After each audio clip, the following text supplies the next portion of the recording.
చెట్టు పైన దయ్యం. చిట్టిపక్షి బుజ్జిపక్షి అన్నీ కలిసి మాట్లాడుకుంటూ ఉంటాయి. చిట్టిపక్షి ఏమంటుందంటే, మన పక్కూర్లో ఎగ్జిబిషన్ పెట్టారంట, ఆ ఎగ్జిబిషన్కి మనం వెళ్దాము అని అంటుంది. పైగా ఆ ఎగ్జిబిషన్ రాత్రిపూటే చూడాలంట.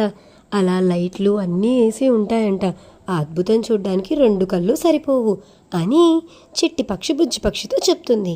ఇలా మాట్లాడుతూ ఉండగా నెమలి వాళ్ళిద్దరి మాటల్లో దూరి, మనం రాత్రిపూట వెళ్ళాలి అని అంటే అవి దాటి వెళ్ళాలి, అడవిలోనేమో ఆ చెట్టు పైన ఒక దయ్యం ఉంటుంది అని ఊరంతా చెప్పుకుంటున్నారు అని అన్నా కానీ వినకుండా చిట్టిపక్షి బుజ్జిపక్షి మాత్రం మనం వెళ్ళాల్సిందే అని అనుకుంటారు. అలా అనుకొని చిట్టిపక్షి బుజ్జిపక్షి ఇంకా నెమలి 3 కలిసి అడవిలో ఎగురుకుంటూ నడుచుకుంటూ వెళ్తాయి. పక్కూరికెళ్ళి మనం కూడా ఎగ్జిబిషన్ చూద్దాము, మనం కూడా లైట్లు ఆ అందం అన్నీ చూద్దాము అని అనుకొని వెళ్తూ ఉంటాయి. అలా వెళ్తూ ఉండగా దయ్యాన్ని చూపిస్తారు. దయ్యం ఒక్కటే చెట్టు మీద కూర్చొని ఆలోచిస్తూ ఉంటుంది.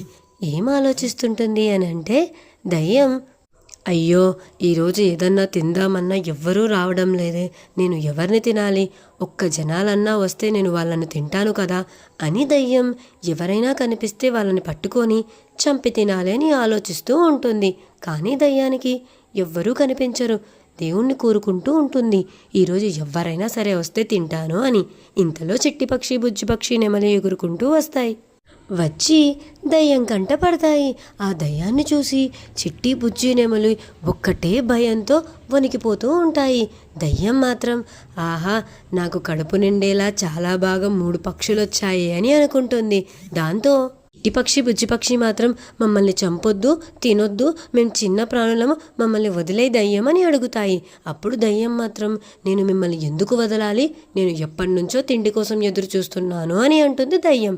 దానికి చిట్టిపక్షి బుజ్జిపక్షి నువ్వు మమ్మల్ని ఇప్పుడు వదిలేసావంటే మేము నీకు రోజు ఆహారం తెచ్చి పెడతాము అని దయ్యానికి చెప్తాయి. ఇదేదో బాగుందే, రోజు ఆహారం తెచ్చి పెడతారా, అయితే నిజమేనా మీరు చెప్పేది అంటే ఆ నిజమని చెప్తాయి. అప్పుడు దయ్యం అయితే నేను మిమ్మల్ని క్షమించి వదిలేస్తానులే, ఇక్కడి నుంచి వెళ్ళిపోండి అని అంటుంది. అప్పుడు చిట్టిపక్షి బుజ్జిపక్షి నెమలి ప్రాణాలు అరచేతుల్లో పెట్టుకొని అమ్మయ్య, మేము దయ్యం నుంచి బయటపడ్డాము, ఇక్కడి నుంచి మేము పారిపోవచ్చు ఇంకా అని చెప్పి దబదబా ఎగురుకుంటూ భయపడుకుంటూ పారిపోతూ ఉంటాయి చిట్టిపక్షి బుజ్జి నెమలి. ఇంకెప్పుడు ఈ అడవి సైడ్ రాకూడదు.